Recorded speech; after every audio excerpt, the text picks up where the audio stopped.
Hey there, everyone. This is a very late Crimble special, except it is not. This is going to be part of Reverie. It's the world famous note review. This is my. Remember when people were saying, "Wow, your note page is so orderly and good and well organized." This is what it transformed into, with every text up there and just working on different puzzles in different places all over the place. This was my menu for when doing the second music puzzle, for example. That's the pipe colors. That was the statue room. That was in another game. That also was in Paper Mario. That's the sequence that the star gave us. It's just spread all over the place. I was trying That's the 6 that I used for the Order of the Atlas. That was the Atlas, different symbol for different rooms. Yeah, I was trying very hard to make all of this fit together, and by golly, I did. As you can see, this is my start of the Genesis. The new symbols. Now I know what to expect, so I really emphasize those symbols to make sure I don't get lost. I also put in the compass, and I noticed in post, I did not notice this at the time, but in post, the clock is wrong. Like, the clock is the wrong number. So either the clock is just wrong numbers, and that's part of a puzzle, or Genesis uses a completely different numerology. I don't know yet. I guess we'll get more context. This is fun. I know people were interested in seeing my notes, so here they are. I apologize. But the real reason we're doing this, I figured out the gosh darn alphabet. I did it. Well, up to Z. I'm hoping there's not a Z. Yeah, I figured I'd just give it a shot today, this afternoon. This is the afternoon after the video that, whatever, you know how words work.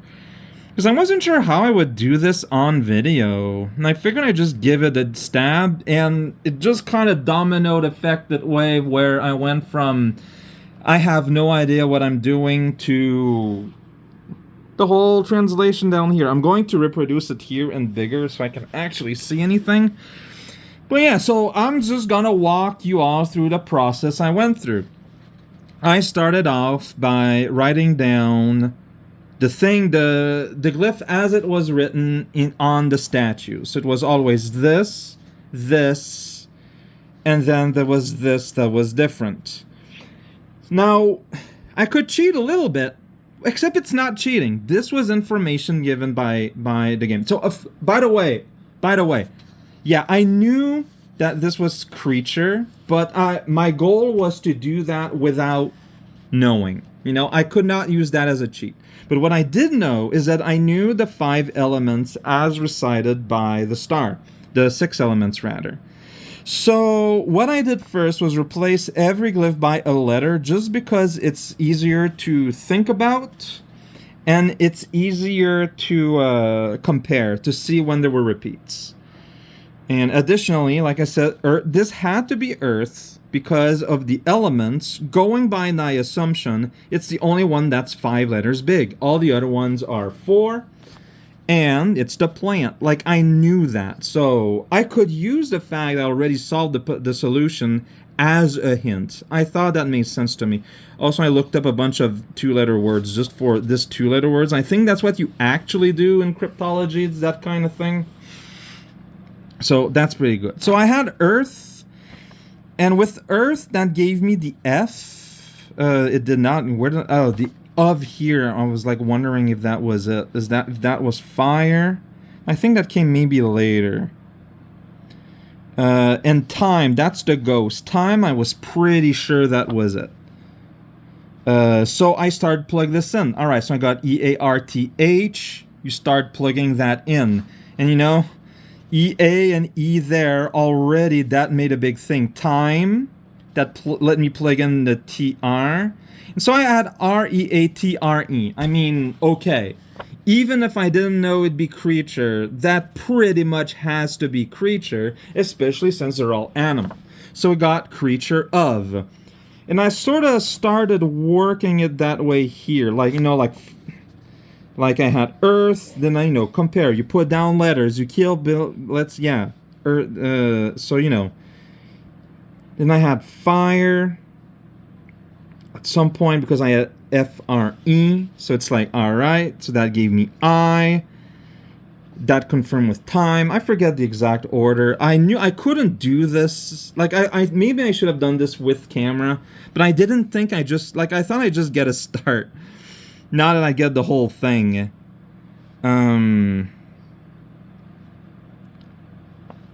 So, yeah.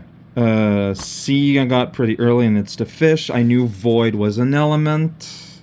So, I just kind of worked it out that, and I started to fill in this here. So, this I was lucky, I think. Because what I did, once I had a bunch of letter, I just made a little grid. A little 5x5 grid plus 1 because we got 26 letters. And I just put down all the letters I was sure. Remove the B. The B is where everything kind of came back together. Because first thing I noticed, A, E, I, O, and U all have a dot. They're all the same shape, and they have a dot. I put this down here, and I was like, no, yeah, look at that. There's a pattern. There is a pattern. There is a logic to how these letters are working. And I had C, D, and F. I pressed a button somewhere, and apparently my phone was like, oh, you're stopping video? All right. No, I did not stop. But that's fine. That's fine. That's fine. Yes, like C, D, F are in a square. So is B also going to be a square? Are they routed down together? Like, that's kind of weird. That's a bit, you know, Anglocentrism. That's not the right word at all. But, you know, it's a bit based on the letters that I know. But I was looking around, yeah, and like other letters were kind of grouped logically. There were like shapes were really close to one another, and shapes that were not close to one another, like S and T are the same U shape. I thought that was strange. So I was like, okay. So I tried grouping them differently because, yeah, B, C, D, F. I was like, see, this, like, I put down the letters I didn't know. I was like, B, is that it? Does that follow the pattern? So I put down the rest of the letters. I messed up here, as you can tell. That's fine. Don't worry about it. And I was like, yeah, no, this continues the pattern. And I could fill in the rest of the letters and the pattern would continue. So it's, you know, you start with a square, then basically a square with the bottom row missing, then the right row missing, then the up row missing, then the left row missing. I use both squares and curves. It's very sloppy. It's done really quickly. And it keeps following that pattern of 2, 1, 4, 3. Why 2, 1, 2, I don't know why 2, 1, 4, 3. I don't know why that's the pattern. Sean, my phone stopped video again. I don't know why that is the pattern that is being used, but it is consistent. And then I'm gonna say I cheated because what I did is I verified. Crappy Blue Luigi posted his solutions to how he solved the alphabet. And without, like, I didn't look at his solutions, but I looked at his, like, the actual end result. And while it's not displayed the same way, the information is there. My glyphs fit. So, using this, you get enough letters that if you look at them together, you will see a pattern. And, you know, the game teaches you to notice patterns to, you know, learn numbers. And so, by using kind of a similar pattern, that's how you get letters. And now I can translate every letter of that alphabet except for Z, which is not there. Which, yeah, you know, there are 25 symbols, huh, for the letter, for numbers 0 to 24. So really, it's a different kind of logic, but it's a similar logic using similar symbols, but for whatever reason, they're displayed differently, contained instead of in the open. I don't know why, but yeah. So apologies that I didn't do this live, but I don't think I'd be able to. Because I wouldn't have like a good way of being able to work it out on paper while also staying focused on the camera. But I did it. I did it. Now to meticulously translate every single text in the game.